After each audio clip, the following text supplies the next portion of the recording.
你啊？係啊，係我個新媽咪第一次帶我嚟呢度㗎。新媽咪，聽講呢個已經係我第4個媽咪㗎。第4個媽咪點解啊？講起嚟就長篇啊！喺我啱啱出世幾個月嘅時候，我第一個媽咪啊，佢見我咁可愛，就將我帶咗返屋企養啦。但係最初嘅時候咧，佢都每日都俾時間嚟陪我玩㗎。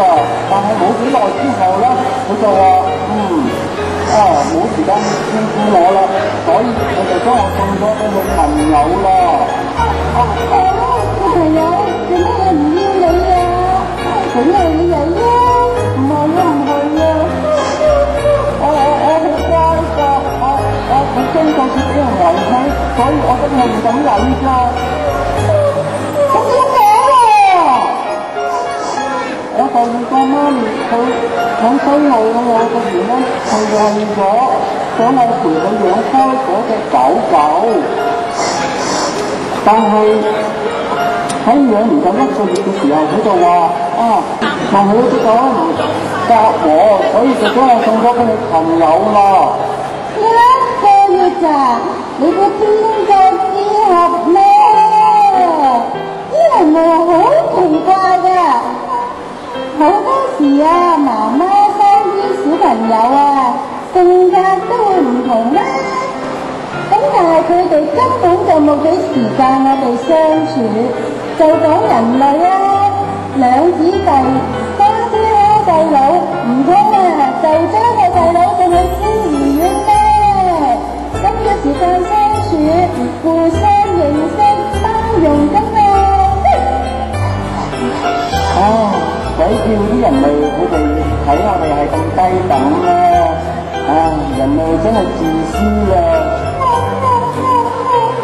咁第3個媽咪又點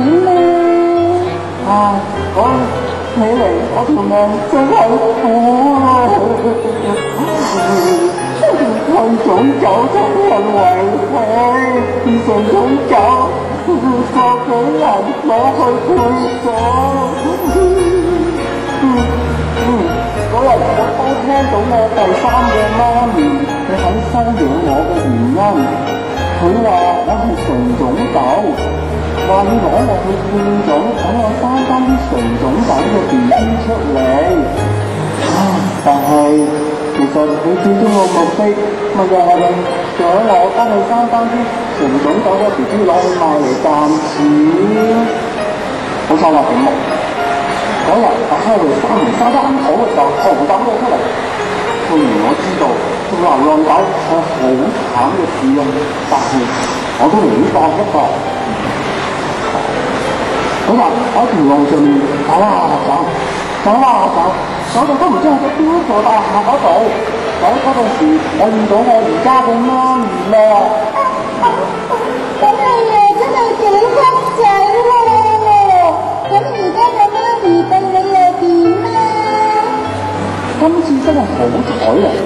我呢個媽咪就 very good 你幫我翻嚟嘅時候，第一件事就帶我去睇獸先，睇下我有冇值得經驗。其實我之前嘅媽咪仲點會幫我植入晶片同埋打公狗症預防針啦。其實有一直以嚟我都係非法居留嘅啫。係人都知香港嘅狗隻係應該要打公狗針同埋植晶片㗎啦，好奇怪嘅喎，又俾啲人類即係佢哋諗到一個方面嘅藉口去說服自己唔打晶片、唔打公狗針㗎噃。仲有而家呢個媽咪咧，佢每日都會抽時間嚟陪我去玩㗎。今日就第一次帶我嚟呢度啦。佢話我哋啲狗狗要經常出去玩，咁樣先至可以精精神神、開開心心，條狗命先至會活得長㗎。係啊，好有經㗎喎！我媽咪細